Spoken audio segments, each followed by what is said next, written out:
Muy buenos días. La verdad que estamos muy contentos con parte de mi familia que estamos acá. Bueno, mi esposa Daniela, estamos casados hace 14 años. La verdad que parecen pocos, pero a la vez son preciosos los años que estamos juntos. Y tenemos 3 hijos. La mayor, Catalina, que cumplió 11 años, se quedó con también Salvador, que tiene 7. Los 2 se quedaron con la familia Tonelli, el pastor Marcos, se quedaron allá, así que están congregándose en Carapachay.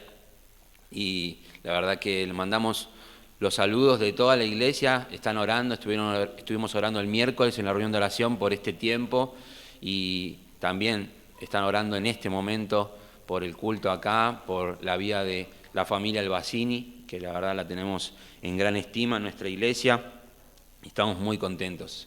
Y también estamos contentos de tener a nuestra hija Amparo hoy. La verdad que ver tantos niños también acá en la iglesia, en Santa Teresita, nos anima mucho, porque eso habla de que hay familias jóvenes, pujantes, que quieren realmente vivir para Dios y sin importar la razón, son modelos, están modelando en medio de una ciudad que no busca a Dios, están formando pilares, luces, de que Dios realmente es real y puede transformar vidas, y lo hace a través de la familia. Así que los animo a seguir. Vale la pena gastarse todo de uno para que otro conozca a Cristo, empezando por nuestros hijos, por nuestros cónyuges. Así que acompáñenme ahora a Lucas 5. Ayer tuvimos el taller de matrimonios y hoy la verdad que prefería poder traer verdaderamente cuál es el poder de Cristo, el verdadero poder de Jesús en acción. La verdad que hay muchas iglesias hoy en día que de alguna manera atraen a las personas a sus congregaciones, diciéndoles que en su congregación, en su iglesia, está el mover de Dios, está el poder en acción. Si quieren realmente obtener el poder de Cristo, tienen que congregarse en esas iglesias o llamadas iglesias. Y vamos a ver a través de este texto en Lucas 5, del 17 al 26, una historia muy conocida. Vamos a ver el verdadero poder de Jesús. Vamos a ver cuál era verdaderamente lo que Jesús quería ser conocido. ¿A qué vino Jesús? Él quería realmente ser conocido porque era el gran sanador o el restaurador de vidas hablando de cuerpos físicos, o él quería realmente ser reconocido como alguien que vino a buscar lo que se había perdido.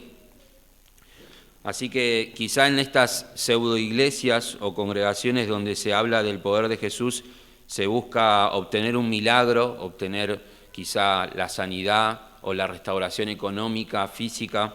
Vamos a ver que Jesús está mucho más interesado en ser conocido por la idea central de este pasaje. ¿Qué es lo que nos debería a nosotros maravillar en nuestra vida? Algo que todos los días debemos reconocer, pero que sin embargo es tan rutinario que podemos dejar de apreciarlo. Y esto es el perdón de Cristo en nosotros. Vamos a leer el texto y oramos una vez más. Dice el versículo 17, voy a leer en la versión de la Biblia de las Américas. Dice así la palabra de Dios. Y un día que él estaba enseñando, había allí sentados algunos fariseos y maestros de la ley, que habían venido de todas las aldeas de Galilea y Judea y de Jerusalén. Y el poder del Señor estaba con él para sanar. Y aquí unos hombres trajeron en una camilla a un hombre que estaba paralítico, y trataban de meterlo y ponerlo delante de Jesús. Y no hallando cómo introducirlo debido a la multitud, subieron a la azotea y lo bajaron con la camilla a través del techo, poniéndolo en medio delante de Jesús. Viendo Jesús la fe de ellos, dijo: «Hombre, tus pecados te son perdonados». Entonces los escribas y fariseos comenzaron a discurrir, diciendo: ¿quién es este que habla blasfemias? ¿quién puede perdonar pecados sino solo Dios? Conociendo Jesús sus pensamientos, respondió y les dijo: ¿por qué discurrís en vuestros corazones? ¿Qué es más fácil decir, tus pecados te son perdonados, o decir, levántate y anda? Pues para que sepáis que el Hijo del Hombre tiene autoridad en la tierra para perdonar pecados, dijo al paralítico: a ti te digo, levántate, toma tu camilla y vete a tu casa. Y al instante se levantó delante de ellos, tomó la camilla en que había estado acostado y se fue a su casa glorificando a Dios. Y el asombro se apoderó de todos y glorificaban a Dios y se llenaron de temor diciendo: hoy hemos visto cosas extraordinarias. Vamos a orar. Padre, pedimos, Señor, que de la misma manera que el asombro se apoderó de toda esta multitud, nosotros queremos salir de acá asombrados de tu amor hacia nosotros, de tu gracia, como hemos cantado, que nos maraville tu amor, que nos asombre, que reconozcamos que es tu favor inmerecido el que nos rescató de esta vana manera de vivir, que Cristo vino para restaurar nuestra vida, empezando por nuestra relación contigo y por consecuencia inmediata nuestra relación con los demás. Gracias porque podemos vivir la vida verdadera desde que Cristo nos salvó. Ayúdanos a apreciar esto. Lo pedimos en nombre de Cristo. Amén. Muy bien. Título entonces: el verdadero poder de Jesús. Debemos salir de acá maravillados, hermanos.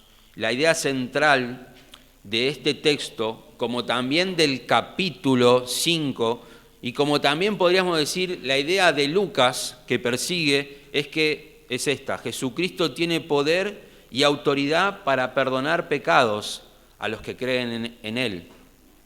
Parece bastante básico también para nosotros, pero recuerden que este es el Evangelio de Lucas, que tiene intención de que las personas entiendan a qué vino Jesús a la tierra.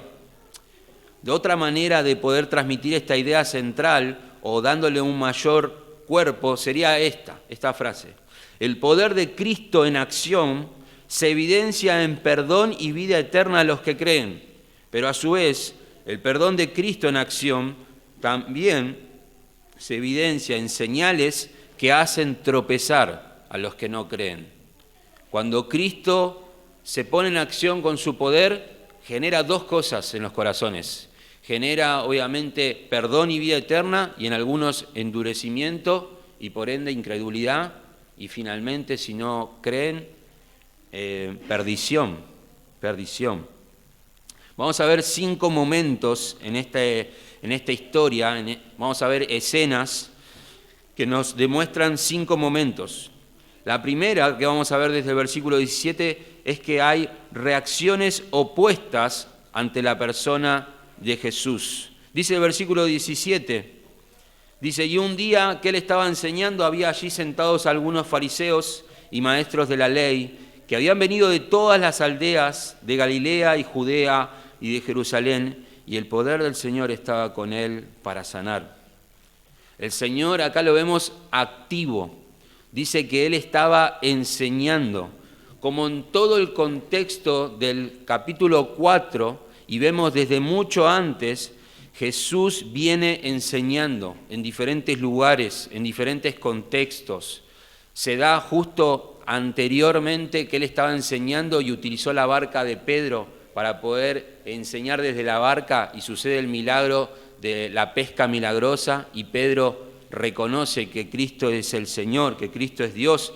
Él estaba enseñando, él viene con este envión de enseñanza por parte de Dios. Cristo como protagonista, viene activo enseñando, pero también hay otro grupo que Lucas nos quiere mostrar. Dice que había fariseos y maestros de la ley. ¿Quiénes son estos fariseos y maestros de la ley? Es importante nombrarlos porque quizá todos nosotros no sabemos, debemos ponernos de acuerdo. Los fariseos eran miembros de una secta judía que practicaba una estricta piedad de acuerdo a la ley de Moisés. Era tanta su rigidez que inventaban leyes tradiciones por sobre las leyes de Moisés. Esas leyes eran tan estrictas que hasta de alguna manera las convirtieron en, para ellos, la palabra de Dios. Para ellos era más importante guardar las tradiciones que justamente la ley de Moisés. La palabra fariseo justamente habla de separar, dividir. Ellos eran los que marcaban lo que estaba bien y lo que estaba mal en el pueblo judío. Eran los que marcaban realmente qué es lo que Dios decía que había que hacer y qué es lo que Dios no mandaba hacer. Obviamente todo esto de una manera religiosa, sectaria, legalista, con corazones totalmente desviados de Dios. Jesús ha dicho en otros textos que ellos con sus labios mostraban adoración, pero su corazón estaba lejos de Él.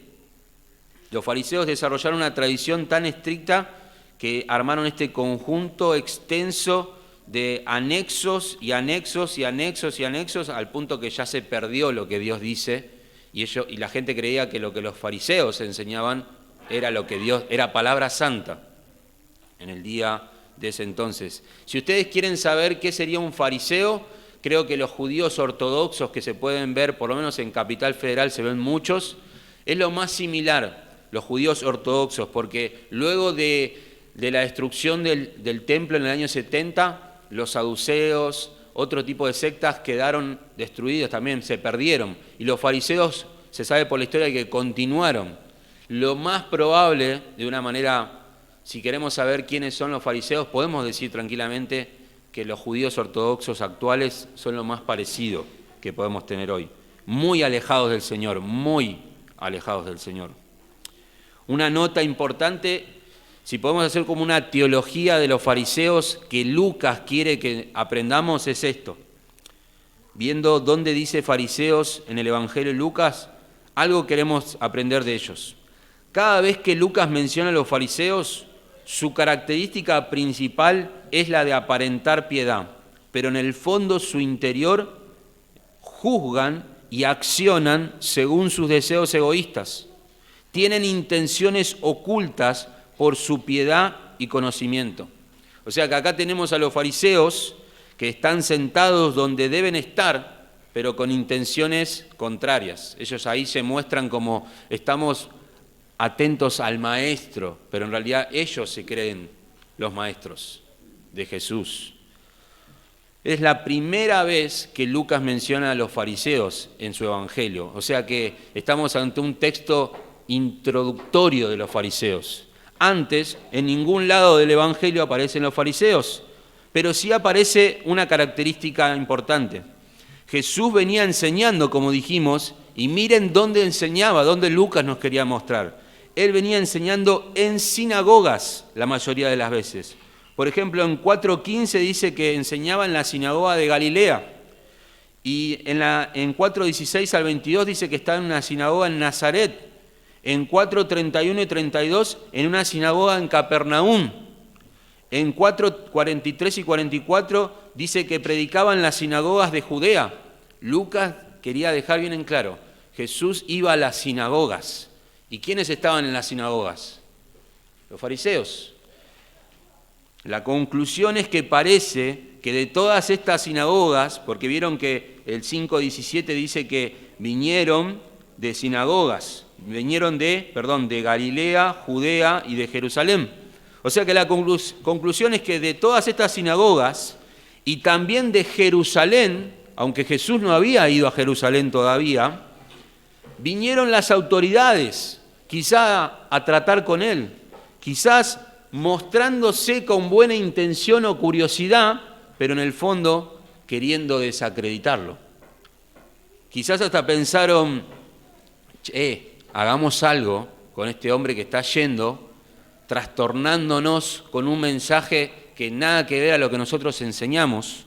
Es más, llamemos a nuestros jefes de Jerusalén, que vengan también, y sentémonos a donde él está, porque ahora no está en una sinagoga, ahora está en una casa, pero ya los fariseos empezaron a ir. Y hay un dato más en este solo versículo donde nos muestra la escena. Tenemos a Jesús activo, enseñando, tenemos este grupo sentado, esperando, pero tenemos un dato más que Lucas nos quiere mostrar.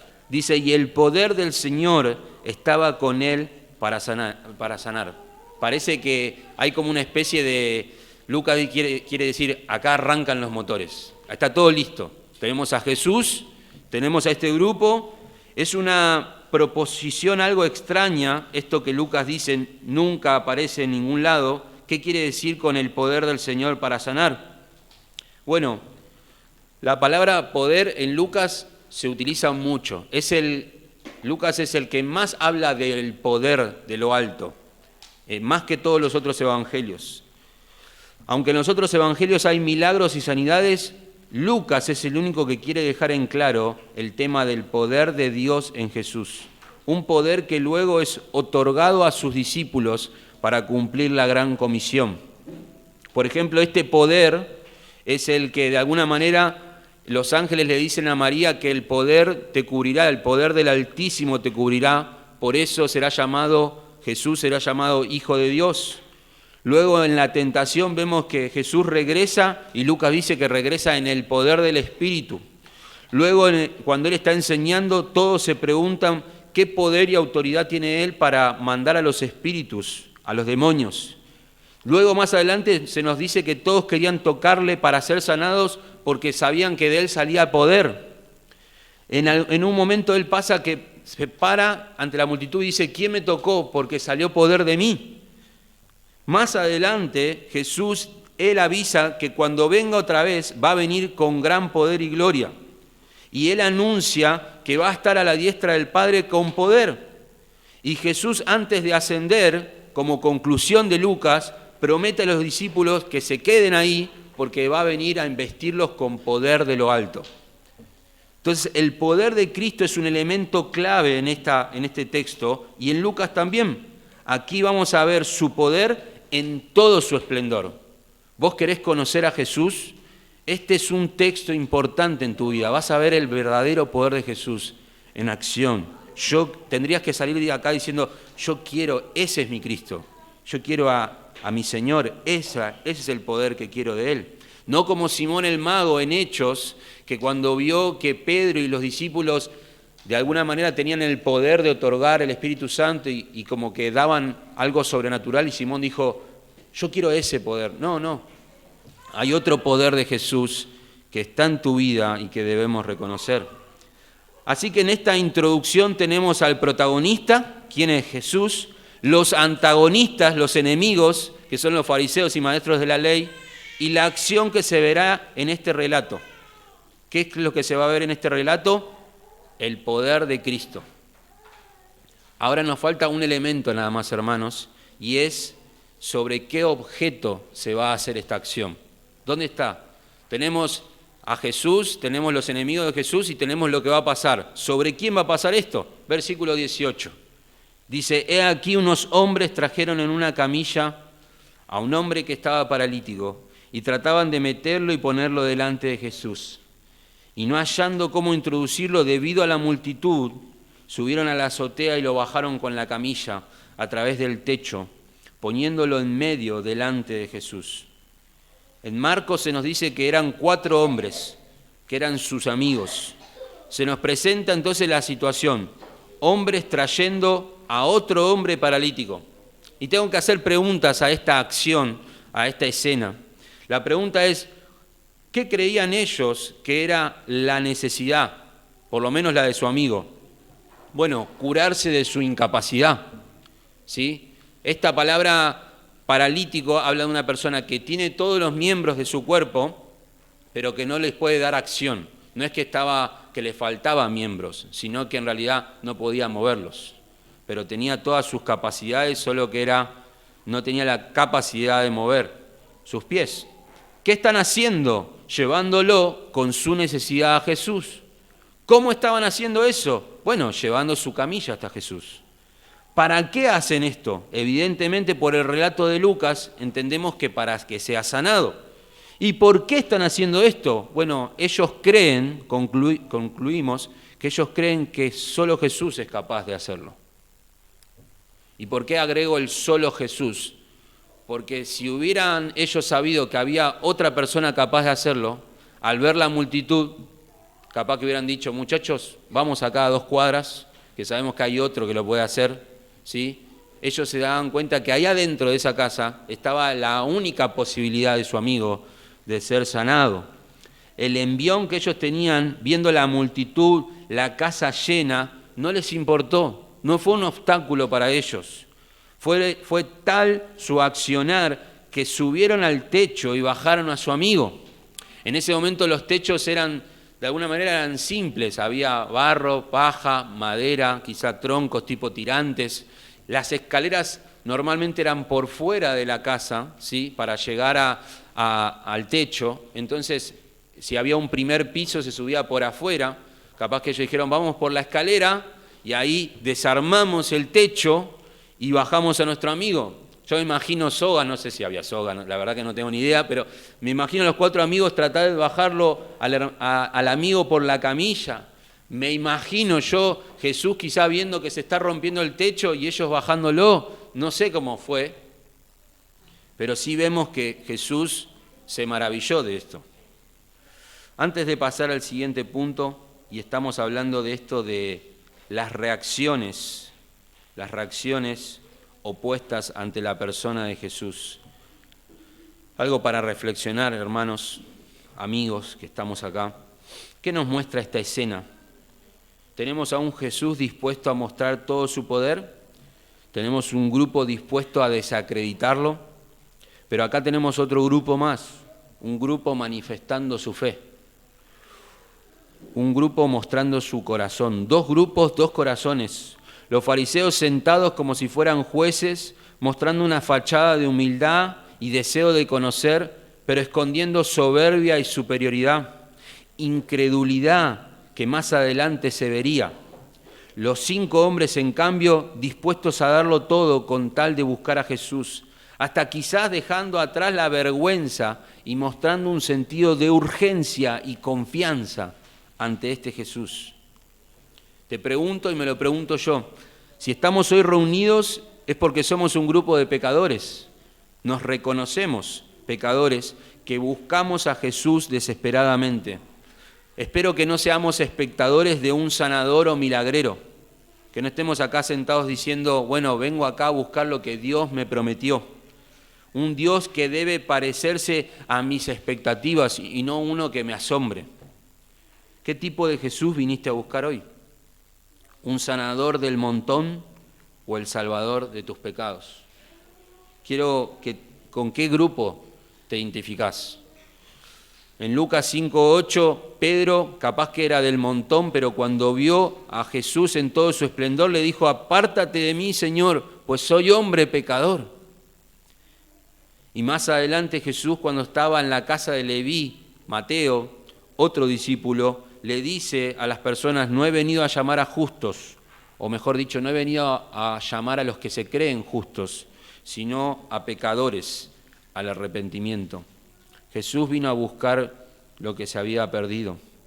Bueno, estas reacciones opuestas ante la persona de Jesús, vamos a ver ahora la respuesta de Jesús a la fe del necesitado, a la fe del perdido, a la fe de estos 5, los 4 amigos y el paralítico. Dice el versículo 20, viendo Jesús la fe de ellos, dijo. Me pregunto, ¿cómo es que vio la fe de ellos? Bueno, la respuesta es a través del acto persistente de ellos de estar delante de Él. No toda la multitud había roto el techo. No todo el mundo había hecho tan grande despliegue de fe, de confianza. Jesús percibió en este acto comprometido una fe certera, una fe inamovible de parte de ellos. Si ellos dudaban, como dijimos antes, no hubieran hecho eso. La fe de estos 5 y el paralítico, Jesús la pudo ver en vivo e indirecto. Lucas muestra otros momentos en el Evangelio donde la fe es el medio por el cual el favor del Señor llega al perdido. Presten atención, Jesús, se ve en Lucas muchas veces que Jesús, cuando ve la fe de alguien, la gracia de Dios se mueve a través de esa fe. Por ejemplo, en Lucas 7:9, cuando el centurión le pide que vaya a la casa a sanar a su siervo y le dice, no vengas, con solo decirlo va a ser sanado, Jesús dice, al oír esto, se maravilló de él y volviéndose dijo a la multitud, os digo que ni aún en Israel he hallado una fe tan grande. ¿Y qué pasó con el siervo? Fue sanado. Luego en Lucas 7:50, una mujer pecadora que viene a la casa de un fariseo, entra, interrumpe, se pone a llorar delante de él y él termina diciéndole, pero Jesús dijo a la mujer, tu fe te ha salvado, vete en paz. En Lucas 8:48 hay otro momento y él le dijo, hija, tu fe te ha sanado, vete en paz. Lucas 17:19 y le dijo, levántate y vete, tu fe te ha sanado. Lucas 18:42, Jesús entonces le dijo, recibe la vista, tu fe te ha sanado. ¿Ven la relación de la fe y la gracia? Porque ninguno de ellos fue con prepotencia a Dios pidiendo el derecho de ser sanado o el derecho de ser salvado. Todos fueron implorando misericordia. Hay un texto anterior a este que estamos leyendo, que es el leproso, que dice que se pone de rodillas delante de Jesús y le dice, si quieres, puedes limpiarme. Y él le dice, sí quiero, y lo limpia. Vemos esa relación de una fe humilde donde la gracia es depositada. Nosotros somos salvos por gracia, por medio de la fe. La fe es como ese tubo donde el agua de la gracia fluye para nuestra vida. Y lo vemos también acá. La confianza en Jesús era el medio para ver la gracia de Dios en acción. Nadie reclamaba a Jesús, todos imploraban. Esa fe movió a Jesús a decir esto que vamos a leer. Y él dice, cuando ve la fe de ellos, hombre, tus pecados te son perdonados. El tema del perdón de pecados es la primera vez que sale de los labios de Jesús en Lucas. Nunca él había perdonado el pecado de nadie todavía. Solamente se sabían dos cosas hasta ahora en el Evangelio de Lucas. Uno, y los dos era a través de Juan el Bautista. Se sabía que Juan el Bautista iba a dar al pueblo el conocimiento para el perdón de pecados y más adelante él estaba predicando un bautismo de arrepentimiento para perdón de pecados. Todos sabemos que lo que hacía Juan el Bautista era preparar el camino, allanar el camino, para que venga, ¿qué cosa? El perdón de pecados, que no lo daba Juan el Bautista. ¿Quién lo daba? Jesús. Jesús es quien finalmente trae el perdón de pecados al perdido. Juan preparó el camino, Jesús es la primera vez que empieza a pregonar el perdón de pecados. La pregunta más importante que me viene a la mente es esta, y creo que es la tuya también. ¿Por qué Jesús responde en perdón de pecados para con él? ¿No era que él vino para ser sanado? ¿Cómo conectamos ambas cosas? Está esa fe diciendo, lo va a sanar, y la frase de Jesús parece como descolocada. Hombre, tus pecados te son perdonados. No vemos que el paralítico le haya pedido eso. No vemos a los 4 hombres pidiendo eso. Sin embargo, algo hizo que Jesús respondiera así. ¿Y qué fue? La respuesta ya la hemos visto, la fe de ellos. Parece ser que Jesús, en la fe que vio ellos, vio más de lo que vos y yo podemos ver. ¿Qué vio? Bueno, ellos creían mucho más de Jesús de lo que uno puede pensar. Ellos no lo vieron solo como un sanador. Si ellos sabían que Jesús era capaz de sanar al hombre paralítico, es porque conocían bien quién era Jesús en realidad. Ellos sabían quizá un texto como este que Jesús leyó en una sinagoga, el capítulo anterior. En una sinagoga él abrió en Isaías y dijo esto: el Espíritu del Señor está sobre mí, porque me ha ungido para anunciar el Evangelio a los pobres, me ha enviado para proclamar libertad a los cautivos y la recuperación de la vista a los ciegos, para poner en libertad a los oprimidos, para proclamar el año favorable del Señor. ¿Qué es el año favorable del Señor? Justamente el perdón de pecados. Quizás estos amigos y este paralítico, no lo sabemos, pero quizás sabían, si está el poder de Dios ahí, es porque si tiene la autoridad para sanar, es porque no es un milagrero, es Dios, es Dios. Él es capaz de restaurar nuestra vida completamente. Por eso Jesús responde a ellos en perdón de pecados, por la fe de ellos. A ver, Jesús conoce lo que el hombre necesita verdaderamente. ¿Cuánto apreciamos realmente que Jesús perdonó nuestros pecados? Nos sentimos bendecidos quizá por otras cosas. Es más, te pregunto y me lo pregunto, quizá si vos hubieras sido el paralítico, ¿le hubieras dicho a Jesús, capaz, bueno Jesús, pero yo vine por otra cosa, ¿por qué no me sanás y después vemos el tema del perdón?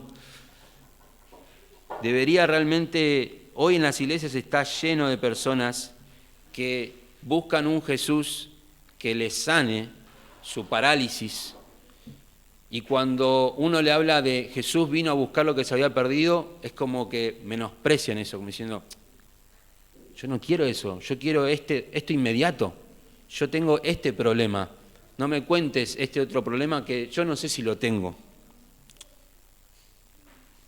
Jesús respondió a la fe de ellos con perdón de pecados porque es lo que verdaderamente vino a hacer. Es más, hermanos, en realidad Jesús al decirle eso le resolvió la vida al paralítico. ¿Entienden? Aunque él se hubiera ido de ahí paralítico, su vida estaba resuelta. Podemos ir a las calles nosotros y decir, tengo un Dios que perdona pecados. Quizás nadie se va a mover y decir, no te la puedo creer. Quizás si vas afuera y decís, tengo un Dios que te da un auto, en un año te lo da. Tengo un Dios que te sana tu cáncer. Tengo un Dios que te emploma la muela. Tengo un Dios que hace milagros, se te llena la iglesia. Pero decís, tengo un Dios que perdona pecados, difícilmente mueve a las masas. Pero nosotros tenemos este Dios que quizá no nos cura, pero está con nosotros. No resuelve nuestros problemas, pero está en medio de ellos. No nos salva de la muerte física, mas nos hizo de la muerte la puerta para estar con Él. Nos resolvió todos los problemas.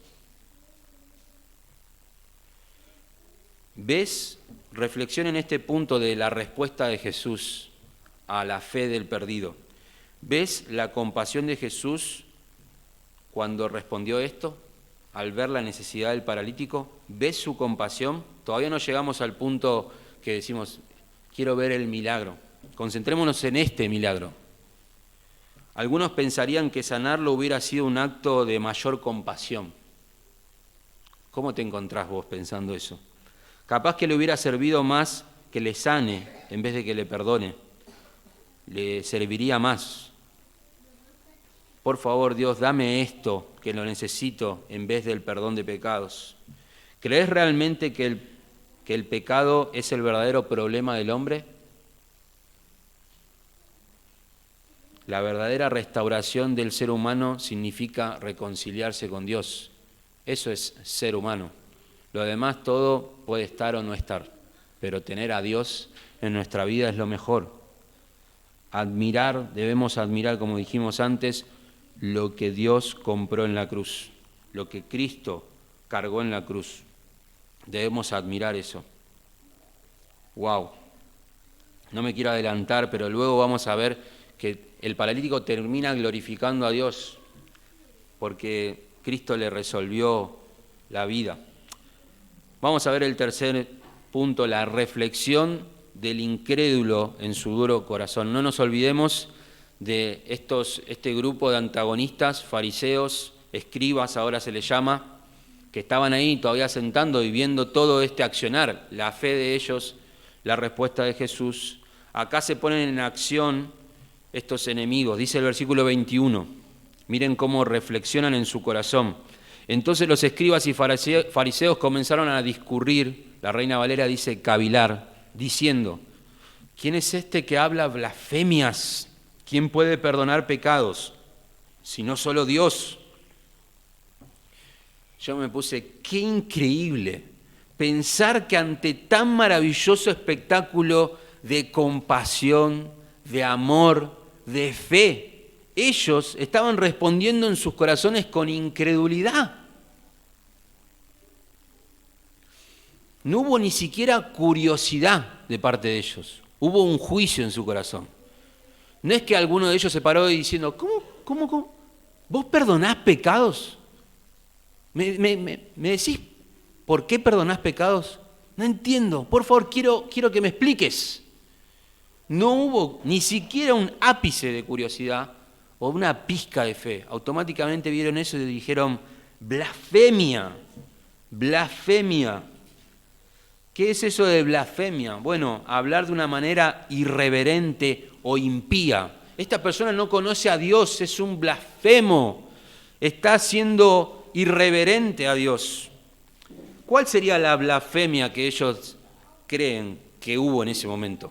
Bueno, pretender tener el poder para perdonar pecados haciéndose semejante a Dios. Lo vemos en Juan 10, 31 al 33, cuando los judíos, dice acá el versículo 31 de Juan, lo voy a leer, dice, los judíos volvieron a tomar piedras para apedrearle. Jesús les dijo, os he mostrado muchas obras buenas que son del Padre. ¿Por cuál de ellas me apedreáis? Los judíos le contestaron, no te apedreamos por ninguna obra buena, sino por blasfemia y porque tú, siendo hombre, te haces Dios.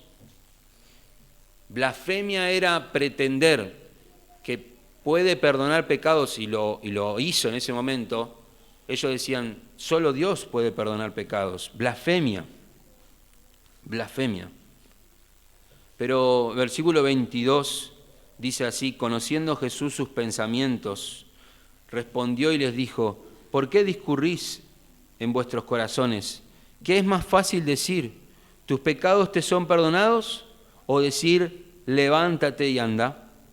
Acá vemos un detalle del poder de Jesús, su omnisciencia. Por lo menos creemos que ahí nos está mostrando que Jesús conocía sus pensamientos.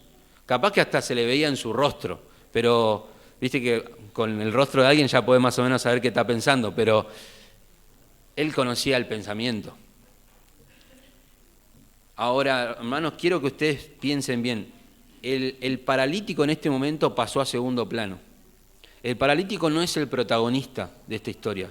El protagonista de esta historia es Jesús y sus enemigos y la fe realmente para perdón de pecados.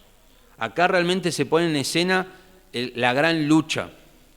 El paralítico no es el protagonista, Jesús y sus enemigos. Es más, algunos creen que quizá intencionalmente él dijo, te perdono los pecados. Hombre, tus pecados han sido perdonados. Porque ahí estaban los fariseos. Es más, Lucas nos quiere mostrar que antes de que el paralítico esté, ya estaban ¿quiénes? Los fariseos. Viene esta contienda, viene este empuje de unas personas que lo odian contra lo que él está haciendo para Dios, perdonando pecados.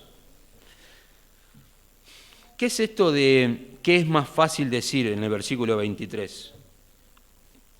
¿Qué es más fácil decir? ¿Tus pecados te son perdonados o levántate y anda? Bueno, también buscando algunos comentarios, me gustó esto. La verdad que es más fácil decir, tus pecados te son perdonados, decir, tus pecados te son perdonados, porque es algo que no se puede ratificar de manera tangible. ¿Cómo sé que me perdonó pecados? ¿Cómo lo sé? No cambió nada en tu esencia corporal. ¿Qué es más fácil decir? ¿Tus pecados te son perdonados? O levántate y anda. Pero realmente ninguna de esas dos frases son fáciles de decir. ¿Por qué? Porque el milagro de la restauración del paralítico solo lo puede hacer ¿quién? ¿Quién puede restaurar al paralítico? Dios. ¿Y quién puede perdonar pecados? Solo lo puede hacer Dios. Así que son dos frases bastante atrevidas de decir. Ahora bien, la primera decir levántate y anda, y que alguien se levante y ande, solo se aprecia por vista. Solo se puede conocer por vista. Ah, se levantó y se fue. La segunda, tus pecados te son perdonados, solo se aprecia por fe. Solo es conocida a través de la fe. Realmente sabemos que el paralítico no dudó. Para el paralítico, lo más probable es que esa frase de Jesús habrá sido el mejor momento de su vida. ¿Vieron? Imagínate este momento, imagínate que vos estás trabajando para tener tu casa propia, ¿sí? Y tu jefe se entera de eso y te paga todos los meses. Y un mes vos no pudiste trabajar, pero vas al jefe y le decís, jefe, por favor, ¿me podrías dar el sueldo? Igualmente, no lo merezco, pero ¿me lo das? Y viene el jefe y dice, mirá, no te voy a dar el sueldo. Te voy a dar tu casa propia. ¿Cuál sería tu reacción? Bueno, acá estaba pasando lo mismo. El paralítico realmente buscaba ser sanado de alguna manera, quizás porque se creía muchas veces que estar enfermo es porque algo mal hiciste. Más en ese tiempo, estar ciego, estar paralítico, estar con lepra, era sinónimo de inmundicia. Inmundo, separado, algo malo hiciste, debes estar en pecado. Quizás cuando él sea sanado de su parálisis, iba a poder sentirse bien con él, con Dios, con los demás, todo iba a estar bien. Y Jesús lo que le dijo en ese momento, no te sano, sino que te regalo tu reconciliación con Dios. Estás bien con Dios, te perdono los pecados. Vos querés tu sueldo, no, yo te doy la casa, realmente lo que querés. Yo no imagino, y justamente es imaginar, la cara del paralítico. Sin sanarlo, cosa que si él estaba sano podía sentirse bien para la sociedad, para los fariseos, para la familia, que todos pensaban que algo mal hizo este hombre, y ni hablar en el templo, capaz que ni podía entrar a adorar a Dios. Y Jesús le dijo, te perdono los pecados, tenés acceso directo a Dios. Algo inesperado, algo que habrá causado en él sumo gozo. Sabemos que después él se fue glorificando a Dios. El paralítico en ese momento recibió la satisfacción más grande de su fe. Los fariseos estaban esperando ahí satisfacer su vista. Pero en realidad Jesús vino a salvar a los que se consideran pecadores y que necesitan perdón. Nosotros, hermanos, somos de los que vivimos por fe.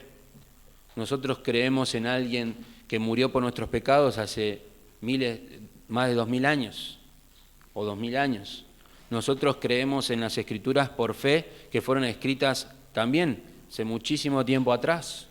Nosotros somos de los que ahora caminamos por fe. A vos te dijeron un día, Jesús te perdonó tus pecados en la cruz. Y eso fue suficiente. La obra de salvación fue un hecho en tu vida. Listo, ya está. Tengo lo mejor que pude tener en la vida. ¿Y ahora qué hago? Vivila. Vivila. Hasta que un día dejes de vivir por fe y ya vivas por vista cuando le veas a Él cara a cara. Somos de los que vivimos por fe. El fariseo ahí sentado quería en realidad ver nada. Yo vengo a traer a los que creen por fe, vengo a traer salvación. A los que buscan señal, solo tengo una señal. Sus pecados me van a llevar a la cruz. Sus pecados, solo hay una señal para el incrédulo y es que hubo salvación, que hay salvación en Cristo Jesús, pero no creyeron. Esa es la única señal que hay para el incrédulo. Hay muchos otros lugares donde Lucas nos quiere mostrar esta misma problemática de Jesús perdonando pecados y los fariseos diciendo esto. Yo solamente se los quiero leer. 2 capítulos más adelante, Lucas 7, tenemos a esta pecadora, vieron que la nombré, la pecadora que entró a la casa del fariseo llorando, terrible su situación, y en el 44 empieza a reflexionar Jesús. Dice, volviéndose hacia la mujer, le dijo a Simón, ¿ves esta mujer? Yo entré a tu casa y no me diste agua para los pies, pero ella ha regado mis pies con sus lágrimas y los ha secado con sus cabellos. No me diste beso, pero ella desde que entré no ha cesado de besar mis pies. No ungiste mi cabeza con aceite, pero ella ungió mis pies con perfume. Por lo cual te digo que sus pecados, que son muchos, han sido perdonados, porque amó mucho, pero a quien poco se le perdona, poco ama. Y a ella le dijo, tus pecados han sido perdonados. Pero miren la reacción. Y los que estaban sentados a la mesa con él comenzaron a decir entre sí, ¿quién es este que hasta perdona pecados? Pero Jesús dijo a la mujer, tu fe te ha salvado, vete en paz. Mismos condimentos, distinta historia, pero Jesús vino a buscar lo que se había perdido. No importa tu condición, si viniste realmente a buscar perdón de pecados, en Cristo está. Ahora, si viniste a buscar otra cosa, lo único que te podemos decir es, Cristo murió en la cruz por tus pecados, arrepentite y cree. La incredulidad ciega los corazones. Si están ciegos, aunque tengan al autor de la vida enfrente suyo, no lo van a poder ver. Es más, es tan ceguera la incredulidad que hasta puede llevar a matar al autor de la vida, como sucedió en la cruz. Vamos a repasar, hermanos, nos quedan los últimos 2 puntos que sería el final, porque es el clímax. Las reacciones opuestas vimos, la reacción de Jesús a la fe del paralítico y de los amigos y la reflexión interna de los incrédulos. Ahora vamos a ver la ratificación de la autoridad de Jesús. Dice el versículo 24, pues para que sepáis que el Hijo del Hombre tiene autoridad, poder, en la tierra para perdonar pecados, dijo al paralítico, a ti te digo, levántate, toma tu camilla y vete a tu casa. Es la primera vez que Jesús usa para sí mismo Hijo del Hombre, pero se usa otras 29 veces más en Lucas. ¿Qué es esto? Es la forma preferida de Jesús de llamarse a sí mismo.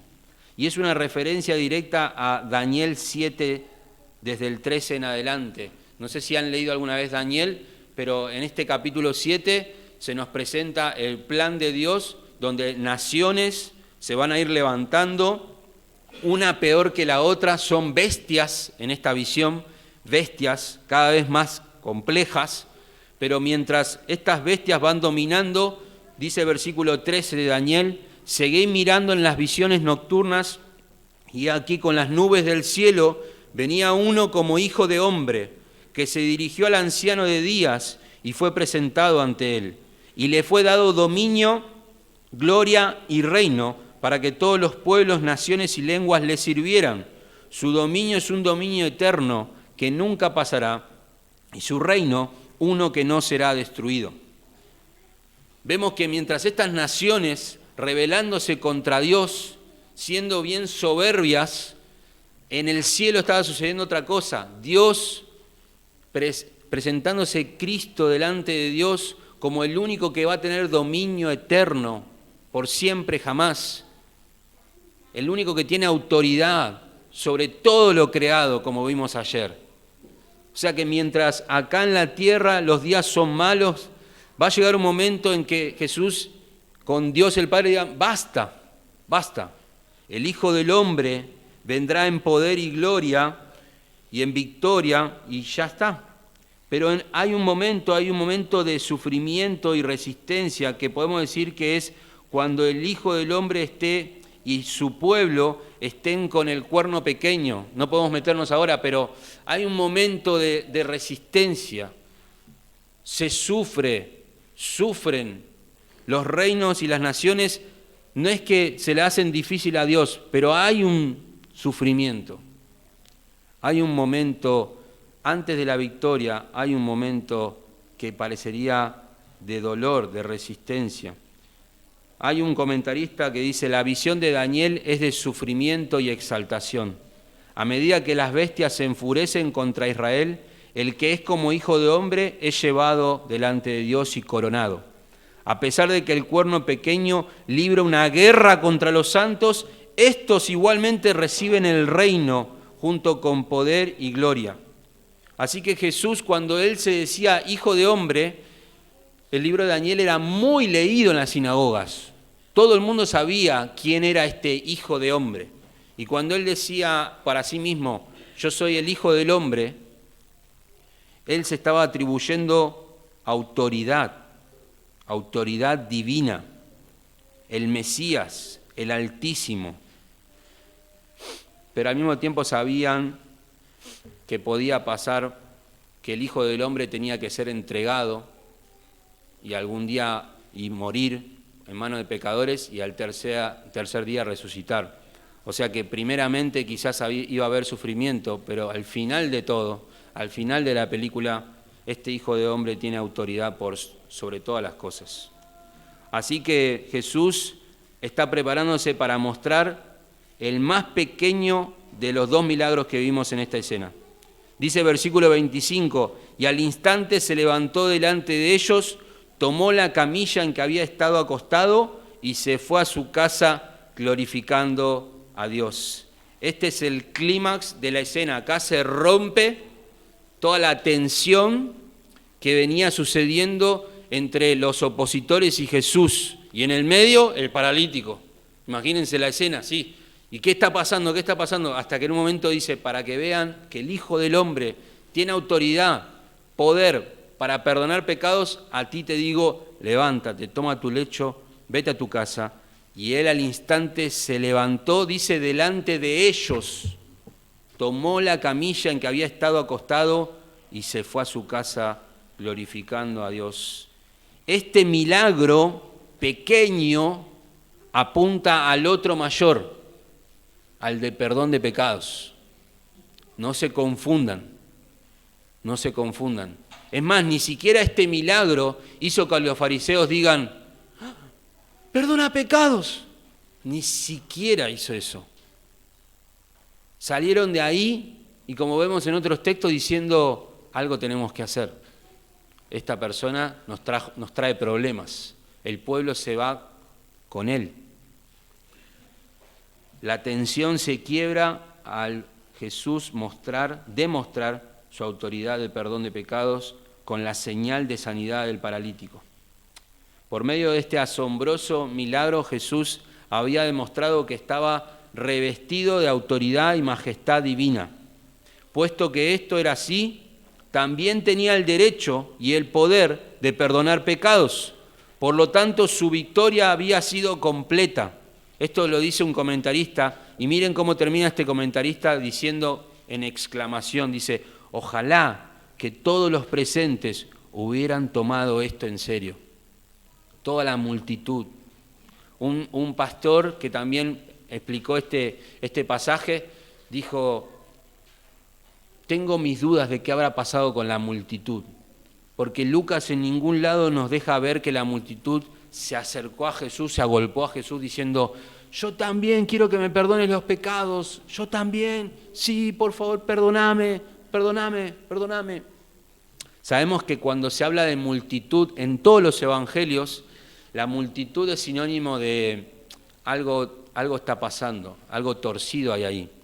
Es más, en Juan, el Evangelio de Juan, sabemos que Jesús en un momento se dirige a la multitud y les dice, ustedes me siguen porque yo les doy el pan.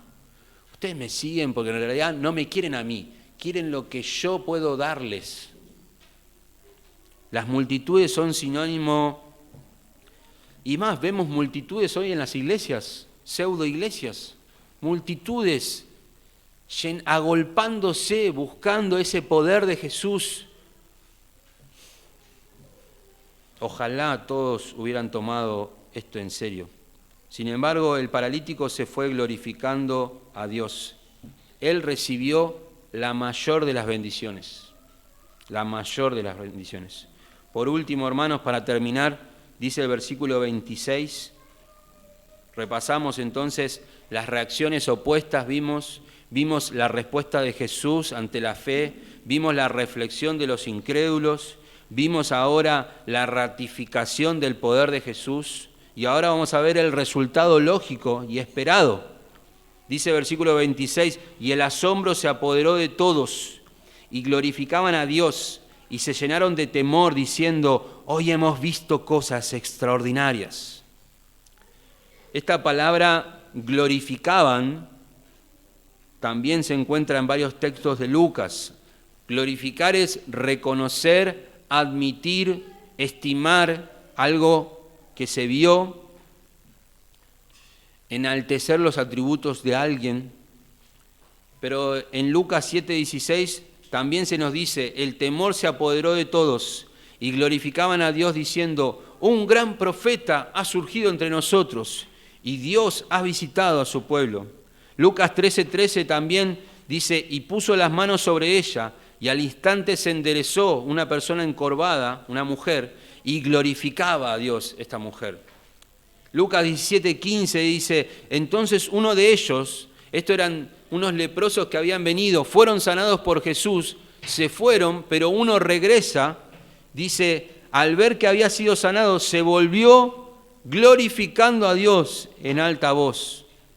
Un ciego que Cristo le recobró la vista, dice, y al instante recobró la vista y le seguía a Jesús, glorificando a Dios. Cuando toda la gente vio aquello, dieron gloria a Dios. Y miren, este es el más espectacular, Lucas 23:47.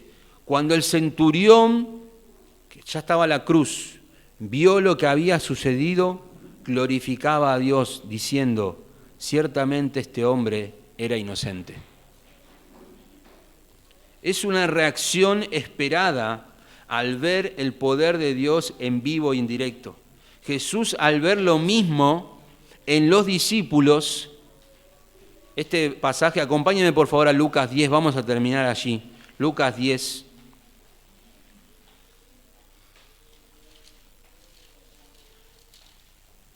Porque vemos que este glorificar a Dios puede ser por los milagros de sanidad o por el milagro de perdón de pecados.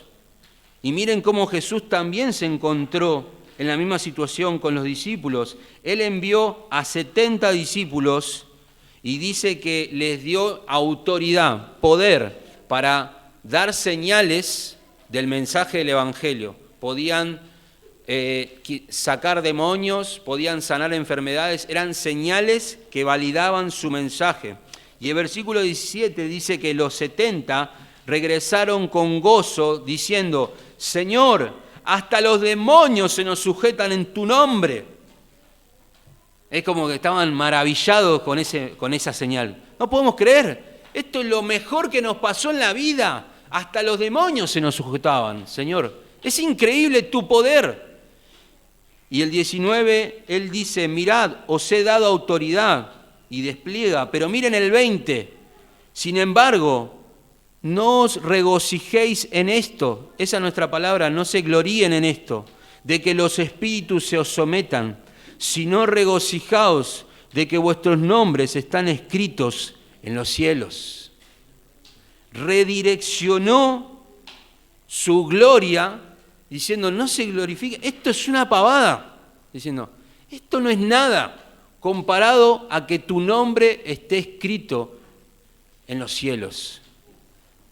No hay experiencia mayor en tu vida que la de ser un perdonado por Jesucristo. No hay mayor poder que se pueda ver el de que un pecador sea perdonado.